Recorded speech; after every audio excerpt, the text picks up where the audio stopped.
Hey, you know, I think I just figured out what Blitzball's been missing all this time.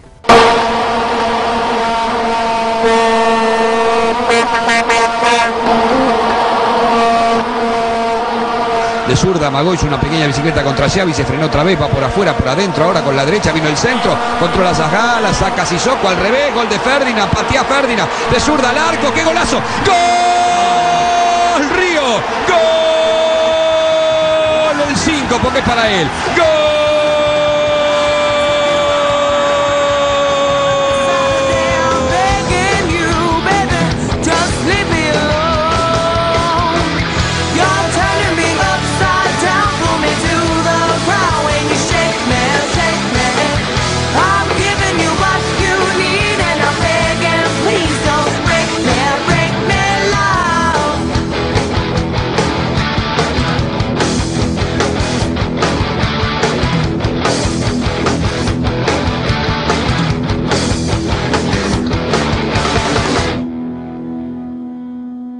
This game is such a colossal failure in basic storytelling, I still can't believe it. Apparently in Japanese there's no word for subtlety. None of the characters in this game look, dress, speak, or behave like normal human beings. Not even the guy who the game keeps telling us is the protagonist. Not only does the weird sci-fi premise leave us completely adrift and confused as to where we are and what's going on, but our supposed protagonist himself is a whining, annoying water polo celebrity from some futuristic city 1,000 years in the past. It's not just impossible for the audience to relate to him, being an allegedly attractive sports superstar, but he's such an insufferable mincing twat that even if we could relate to him, we don't want to. Star of the Xanarkand Apes.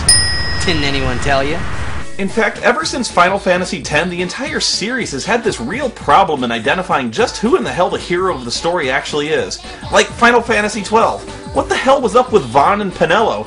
They have nothing to do with the story. They're just street rats who contribute precisely nothing to the plot, which is centered squarely on Ash's quest to reclaim her kingdom and her romance with Balthier the Sky Pirate. If you took Vaughn out of the story, I don't even think you'd have to change a single line of dialogue. Just start the game when Balthier enters the story. Final Fantasy X seems like it's in denial over this concept, having Tidus constantly shrieking about how this is his story. This is my story. It'll go the way I want it. Or I'll end it here. When the events of the story are centered solely on Yuna's quest to defeat Sin. Yuna's just a much more logical protagonist. She's lived a sheltered life, she's a normal gal who has an extraordinary destiny thrust upon her, a heroic journey to accept her duty and make the ultimate sacrifice to save a world she barely knows. Let's face it, she is the hero of the story. I know that Tidus has his own connection to Sin, who's really his abusive father, but his daddy issues are small potatoes next to Yuna literally dying for this world's sins. But somehow, I felt like I didn't belong. You don't! You don't have anything to do with this fucking story! Nobody wants you here! Hell, even Auron would make a better protagonist. His friendship with Braska and Jekt is only lightly touched upon, and yet resonates much more strongly. Auron's quest is one of redemption, an immortal tortured soul seeking rest, and all he has to do is kill his best friend to release them both from their torments. There's real dramatic weight there, much more than some whiny little prick whining about how much he hates his prick dad. I think I just figured something out. What? Why I hate my old man. Nobody cares, you pouting lump of cunt discharge! Shut the fuck up! What do you know? Anyway, it's really here where I pretty much gave up on all the characters as being completely fucking useless. Seymour takes them to his holodeck and shows them a vision of Lady Yunalesca, who is a great summoner from the past who dressed more audaciously than Lady Gaga. Seymour says that to summon the final Aeon to defeat Sin, it takes an unbreakable love between the summoner and someone else. So he proposes marriage to Yuna on the spot. All summoners are charged with bringing peace to Spira. She must be a leader for the people. I proposed to Lady Yuna. He asked me to marry him. Spira is no playhouse. A moment's diversion may amuse an audience, but it changes nothing. Even so, the actors must play their parts. Oh, well, that's just a great way to propose marriage to a woman. It is unavoidable. It is your destiny. Honest to God, if I were writing this story, this would be the entire group's response to Seymour's marriage proposal. He asked me to marry him.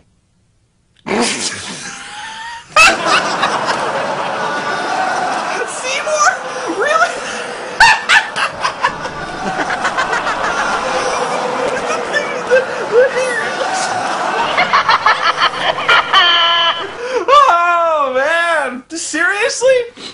how's it going, Seymour? Who the fuck would be stupid enough to marry that guy? I mean, look at him. He looks like Rocky and Bullwinkle if they had a child. I mean, he's like the most obvious villain I've ever seen since, like, Ben Kingsley in Prince of Persia. Who would be stupid enough to marry that asshole? I've decided to marry. Wait a minute, Oren. You don't care? I mean, you're not gonna stop her? No, I'm not.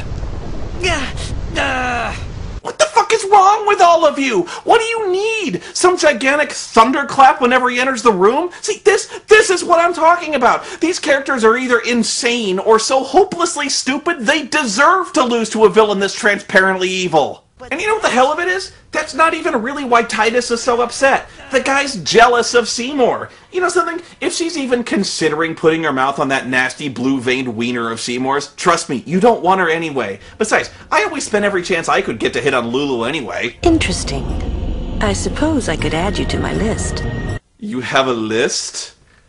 I don't even know what that means, but color me intrigued. I wish you good luck, little boy. You're going to need it. Riku's got a list, and it's really creepy. And if I hit that jailbait ass, I'd have a list too. It's called a rap sheet. Well, just give me 5 or 6 more years. Joe, you are a prison sentence waiting to happen, kid. Oh, I'm sorry. I skipped ahead and almost gave the impression that stuff was actually happening in this game. In reality, it takes Yuna about 4 hours of game time to come to her decision. In the meantime, Seymour continues on his pilgrimage to give Yuna some time to think about it, and goes to his next stop, Makalania Temple. They say Seymour went to Macarena Temple. In other news, Titus is still a braying jackass. The guy's like a human puppy who still tries to sniff people's butts. While they're in Guadosalam, the group decides to visit the Far Plane, which is a place where people can just walk inside and visit the spirits of the dead anytime they want. Which is something the game really doesn't make that much of a fuss about, despite the fact the Far Plane is one of the most interesting and bizarre places on the planet. Nobody seems to question the existence or logic of this place. I mean, for instance, if I got a bunch of my friends together, could we summon up the spirit of Kurt Cobain and have some kind of afterlife Nirvana reunion concert? I know. We mustn't profane this most holy of places where we can conjure up the honored spirits of the dead. We must beware the sacrilege and preserve the sanctity of— oh crap, a spirit of the dead! Run for your lives! He does not belong here. Well, that killed about 90 minutes. Time to kill 90 more by crossing the Thunder Plains. I think I forgot something in Guadosalam. Nice knowing you. You may remember this place by the absurd timing minigame where you have to push a button a split second before getting struck by lightning, but I remember it for getting jumped every second and a half and having to fight the same goddamn group of 3 monsters every time. You have to fight a floating eyeball thingy, a floating eyeball thingy with a mouth, and a floating demon with a face where his ball should be. And you have to fight these guys about a zillion fucking times, too. I've heard there's some unlockable thing if you can dodge the lightning strikes 100 times in a row. I wouldn't know. Honestly, I really couldn't care less. And if you've actually done it, congratulations! You are officially obsessive-compulsive and have less of a life than I do. And my friend, that is saying something. After that, you sit around and talk about nothing at it in for a while. Titus continues to find ways to get even more annoying, and then you wander around a forest for a while, where Oren leads you directly into a trap against an incredibly difficult giant amoeba, all to recover some video recording of Jack that he left in the forest 10 years ago. Trust me, this whole scene is completely fucking pointless, accomplishes nothing, and only served to kill another 45 minutes. Seriously, it was just an excuse to throw a random boss battle into the game for a complete no prize. We learned nothing from this video, except that Oren is completely insane for stashing a videotape in a hard-to-find secret area of a monster-infested forest instead of someplace sane, like, oh, I don't know, a house? Then we exit the forest and camp out at another inn to sit around and talk for a while. Do you see what I'm talking about with this game just spinning its wheels for about 20 hours? We cross a map, we fight a boss, we rest at an inn and talk about the exact same stuff over and over and over again. And somehow, Macon's here too. Yeah, I would have loved to have seen his old ass dodging lightning bolts. But suddenly, the Albed attempt to abduct Yuna again, in a giant mech! He's gonna use an anti-magic field on us! Oh crap, it's another anti-magic field generator kit! Spoony, you ignorant slut! That was last year! The wheels of science never stop turning! That's why I present to you the Negator! no longer restrict your anti-magic fields to your secret lair. The negate has a 12-hour battery backup, so you can go on the offensive, and you don't need a dongly thing to stay shackled to a wall outlet. And it's rocket-powered! Not only is it cool, it takes it safely out of range of any ground-based weaponry. It's gunblade-proof, it's impossible to reach, and it's made of solid steel. What could anyone possibly throw up there that's gonna get through that? What the? A blitz ball? Who throws a blitz ball? Come on! That's just dumb! Eventually, you make it to a temple high in the snow-covered mountains. You know, these guys really ought to dress warmer for going snowmobiling in the mountains. Yuna goes off to, pray with Seymour. In the meantime, the others do the sensible thing and start snooping through her stuff. A sphere in Lady Yuna's belongings. And it's a good thing they did, because that's where they find a sphere from Seymour's dad, Lord Jiskel. Help me, Obi-Wan Kenobi. You're my only hope. Jiskel explains that Seymour murdered him, and he must be stopped before he enslaves the entire world! If he is not stopped, he will surely bring destruction and chaos to Spira. Naturally, this comes as a complete shock to everyone.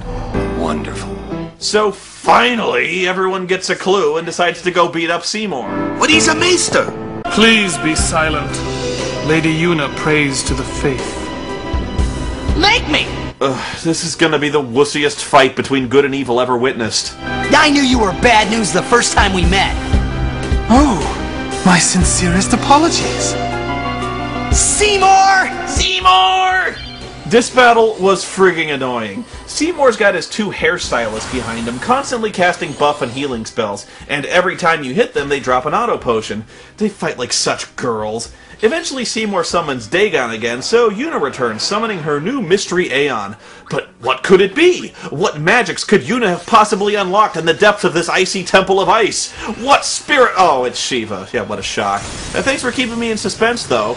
After a very long and annoying, tedious fight, Seymour eventually drops over dead, and the rest of the Guado arrive just in time to see what you've done. Seymour struck first, he's the bad guy. You did this? Yuna, send him. Or not. Either way's good. Oh, what is this shit? You know, if these guys had any brains at all, Titus and Orton would jump on his fucking corpse and chop it into pieces the size of croutons. Do you not know a recurring villain when you fucking see one? In another startling plot twist, the rest of the obviously evil-looking Guado all turn out to be evil, and they attack you too. But these Guado fight like Pokemon trainers, but the only thing they ever summon are the same evil scoops of ice cream you see everywhere else. Okay, well, except for the last one, which summons a deadly Wampa! Oh, we've already killed monsters the size of a 7-Eleven, but there's nothing more dangerous than the abominable snowman when he's got a berserk spell cast on him. The battle with the Wampa is so epic and devastating it destroys the fragile ice sheet they're standing on, and then they plummet into the depths of the glacier to certain death! Praise be to Yevon. That's what I would have said, if I was a follower of Yevon. Yeah? So? Praise be to Hubbard! That's what I would have said if I were a complete ass clown! Look, that's the bottom of the temple. We've fallen a long way. Yeah, how did we survive that again? Now, if you thought Yuna was stupid before, just wait until she actually explains what in the hell she was thinking when she agreed to marry Seymour. I wanted to confront Maester Seymour about his father, Lord Jiskel. I wanted to convince him to turn himself in to Yevon's judgment. In exchange for marriage? Yes, if that's what it took. So, what did Seymour say? He didn't say anything. Now I don't even think it was worth it. No. I should have told you what I was going to do. Oh, you think? Enough! Whoa! You can't just hit me in the face with Lulu's titties like that. You could kill someone with those things. Hey, you gotta warn me first. We must go to Bavel. Then we will defy Yevon if we must. Count me out. We have to atone, to make up for the sins we have committed. Is everyone other than Orin in this fucking game a complete jackhat with the brains of a sock drawer?